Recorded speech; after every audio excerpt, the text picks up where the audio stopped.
Siyempre, nakapa-asbok na naman sa labas eh.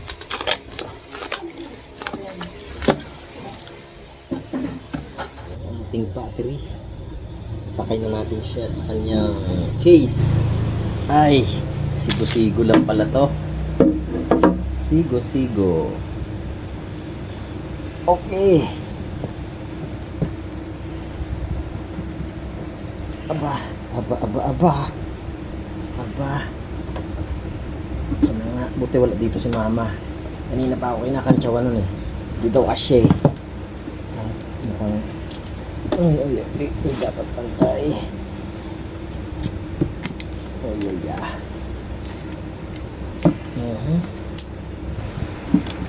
Iyan eh. Sumalaksak na.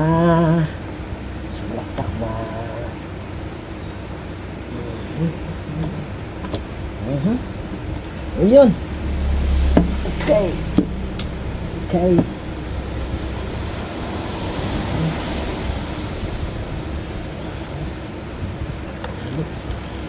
Sumalaksak.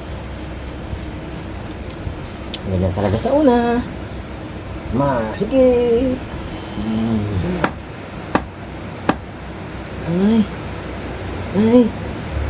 Ay, ba't ganun? Ay, pa-sexy siya sa ilalim. Anak ng teteng. Yun ang hindi natin na ano. Pa-sexy pala siya dito. Yun lamang.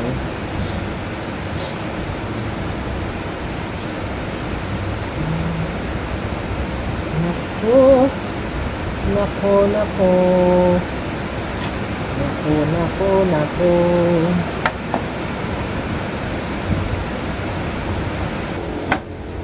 Yun yung hindi natin napansin.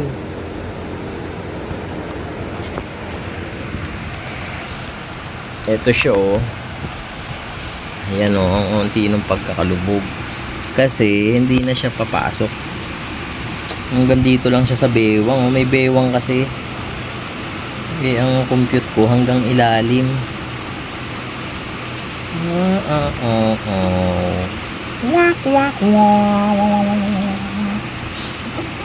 Yun ang problema na nakita natin dito. Pero masasara din naman. Ayan. Kasi konti lang naman yun hindi naman nakaalis sa iyo. Testing natin. Ayun, natapos na ating baterya matapos natin makipag-boxing. Yun oh. Nadikit na din natin siya. Ang naging problema dito, ayan oh. Paano ba? Problema agad. Problema sa cellphone, problema. Ayan. May bewang siya oh. Ayun oh. Hanggang dito lang pala ang cell. Pero ang binigay nilang sukat mula dito sa ilalim hanggang dun. No, kaya ang alam ko malaki pa yung space ng cell dito sa ibabaw. Yun pala sakto-sakto lang halos kaya ang hirap na ng wire i-bend. So ito yung hindi ko na kung nansagad dito sa ilalim kasi yung cell sakto lang sigo-sigo lang din yung lapad niya. Tapos pagdating dito sumeksi yung lagayan hanggang dito lang yung cell. So halos nandito na siya. Kaya yung balancer natin inisud ko pa kasi tumatama yung sa lubog nito. Yan, sa lubog niya tumatama. So yan, dapat pag binuhat alalayan dun sa ilalim. So lagyan na lang natin siya ng sticker at goods na ang ating 100. Ayan medyo guwang na siya dito dahil nga hindi na natin ma-press gawa nung yung wire natin na malaki. Yan, nandito na. Nakatukod na siya pero nakasara naman din siya. Goods na goods pa din. Ayan, ito maganda yung lapat dito sa likod. So ayan na ang ating 12 volts 100 Ah car battery. Ito na after 1 week ata itong nakatingga. Hindi natin pinandar. Testing. Okay, 13.2 volts. So ayan, let's check. So yan, after 1 week At yung pag-crank natin, hindi na natin na-check. Hindi na natin na-video, sobrang pagka-excite natin. So, yan. So, all goods naman. 14.3 volts. Yun, oh. Painitin muna natin ng konti. 1 week na tingga. So, yan, oh. Ayos. Goods naman. Pag crank, walang kumurap na ilaw. Hindi kagaya dati, pag crank mo, mamatay yung mga ilaw. Testing natin ulit mamaya pagka minute siya ng konti pag bumaba yung idle. Yun, oh. Napahinga. Alright.